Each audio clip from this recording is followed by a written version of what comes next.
the head of the Environmental Protection Agency, the administrator of the EPA, Andrew Wheeler, now with us here on Montana Talks. Mr. Wheeler, great to have you on the show. Thanks very much for taking some time out this morning. Absolutely. Great to be on your show. Now, are you already in the Flathead, or are you heading there now as we speak? I'm heading there now as we speak. I was in. I started off in Wyoming this morning, and I'm headed to the Denver airport right now. I'm going to fly up to Kalispell, and I'll be there this afternoon with Senator Daines. Great, yeah. I understand you're going to be checking out a few different sites. What's all on tap for the agenda in Kalispell today? Sure. So I'll be visiting a brownfield site in Kalispell where the EPA has given almost $2 million to the city over the past decade to help clean up the downtown area and to get it clean up some of the old industrial sites and get it more oriented towards retail and residential and entertainment center.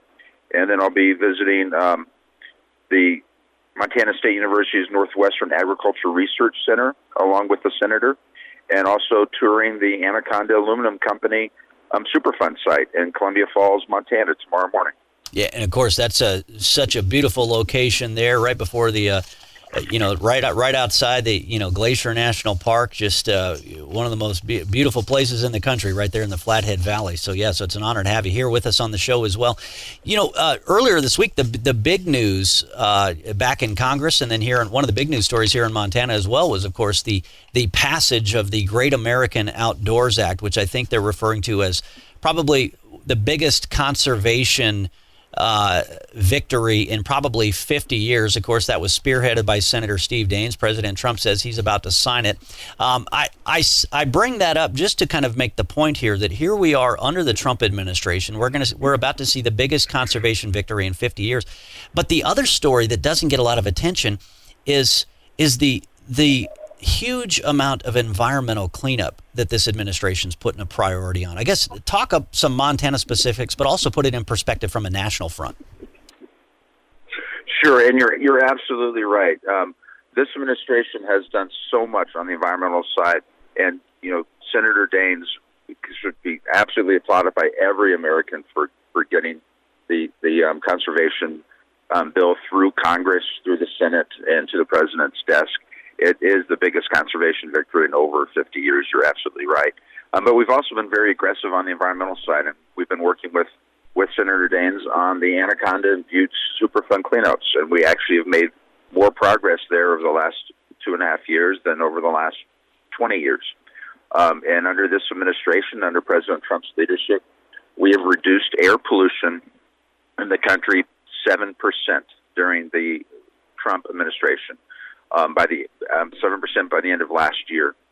On the Superfund side, in addition to the progress we've made in Butte and Anaconda, we also have delisted 27 Superfund sites. Last year, in 2019 alone, we delisted 27 Superfund sites, the most in any 1 year since 2001. And we're also working on the water side. We have actually distributed $38 billion to communities all over the country to help clean up the water infrastructure problems, get the lead pipes out of the ground, to make sure that we don't have any more Flint, Michigans. So we've really been doing a lot on the air, the water, the land, and hazardous waste site that never gets played up in the press at all. Well, and I think the aside speed. From your show, yeah, that's right. Yeah, media just doesn't cover it in like the New York Times or the Washington Post or the TV networks. And this is huge too. I think I don't want to just brush past this. The importance of not only doing the environmental cleanup, but doing it more quickly and more rapidly. I know our friends in Libby, Montana, with the cleanup there from the vermiculite. It seemed like under previous administrations, some of our friends in Libby were like, okay, would they just get the job done already? Because it hangs this cloud over the community and over the economy. They want the cleanup done. They want to get in there, get the job done, and then get out. But sometimes these government jobs just never seem to finish. Absolutely. And that was a lot of the problem under the Superfund program. We'd make incremental progress or no progress at all. We'd just be treading water and not getting the sites cleaned up. I visited both Anaconda and Butte a year and a half ago, and I was the first EPA administrator to visit both sites in over 25 years. the slow pace of these cleanups was just ridiculous. And we when we came into office, President Trump told me he wanted me to focus on getting these cleaned up, these sites back into beneficial use for communities. We want to get rid of the pollution, and then we want to convert these old Superfunds and these brownfield sites into job-producing facilities and parks. We cleaned up one in Colorado at the where we cleaned up two, Rocky Mountain Arsenal and the Rocky Flats Superfund sites, and one of them we converted to a National Wildlife Refuge. And I went there just over a year ago and hiked the trails in the wildlife refuge. And it's just beautiful now. And it's because we got in there and we got the site cleaned up and we returned it to a great use for the American public, which is a National Wildlife Refuge. Well, and I think one of the continuing stories that we've seen, even in the midst of all the COVID-19 news in the past few months, is that actually if we want to fix a lot of the problems or find solutions to a lot of the problems that we're facing in this country, it's not always creating more government to fix the problem. It's cutting the government red tape so that we can finally fix the problem, because the government red tape has gotten in the way of whether it's figuring out a way to get the private sector involved with test kits, or whether it's just getting government red tape out of the way to do more environmental cleanup in a much quicker regard. So cutting red tape is actually critical to making the government more effective at doing what they're supposed to be doing. Absolutely. Last week, President Trump announced the changes to the NEPA regulations. This is the National Environmental Policy Act. He's committed to, under the new changes, for federal permits to be reviewed and decided. And it doesn't mean they'll automatically be granted, but at least reviewed and decided within 2 years. In the past, it's taken decades, but the average was, I think, 5 to 7 years for a permit. It's ridiculous to spend that long reviewing a permit. We got the Empire State Building was built in 1 year. The Hoover Dam was built in, I think it was 5 years. Today, prior to President Trump's change on the NEPA regs last week, we would spend more than 5 years just reviewing the permit for the Hoover Dam, much less starting construction.